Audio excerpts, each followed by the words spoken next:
आता नाश काय एका दिवसात झाला आणि आशीर्वाद काय एका दिवसात आला असं झालं नाही. इयोबाला धीर धरावा लागला. म्हणा धीर धरा. कलिसिया धीर धरा. कठीण काळात धीर धरा.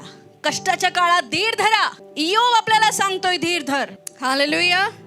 काय सांगतोय इयोब? धीर धर.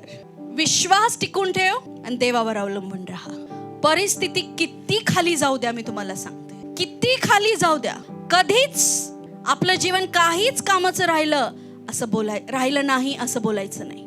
किती घाणच्या घाण परिस्थितीतनं तुम्ही जा, कोणी तुम्हाला काही बोलो, किती तुम्हाला निग्लेक्ट करो, तुमच्यावर प्रहार करो, तुम्हाला किती कस्टडीमध्ये टाको, तुमच्यावर किती आरोप दोषारोप लावो, जर तुम्ही विश्वासात टिकून राहिले, परमेश्वर त्या सर्वांसमोर तुम्हाला उंच करी. इतका महान परमेश्वर आहे, त्या सर्वांसमोर तुम्हाला उंच करी. आपला प्रभू खाली पाडणारा देव नाहीये. आपला प्रभू उंच करणारा परमेश्वर आहे. आपला देव हा उंच करणारा परमेश्वर. मी नेहमी पाहिले, जे विश्वासणारे कठीण काळामध्ये देवावर टिकून राहतात, देवावर भिस्त ठेवून राहतात, प्रार्थनामय जीवन जगतात, ते एक दिवशी विजयाचे पात्र होतात. विजयाचं मुकुट ते घालतात. इयोब तर त्या परिस्थितीमध्ये मरण मागत होता, पण परमेश्वराची इच्छा होती, इयोब थोडं सहन कर इयोबा, मी जे देणार आहे ते लई मोठं आहे. काय म्हटलं प्रभू त्याला? थोडं सहन कर, थोडी सहनशीलता ठेव.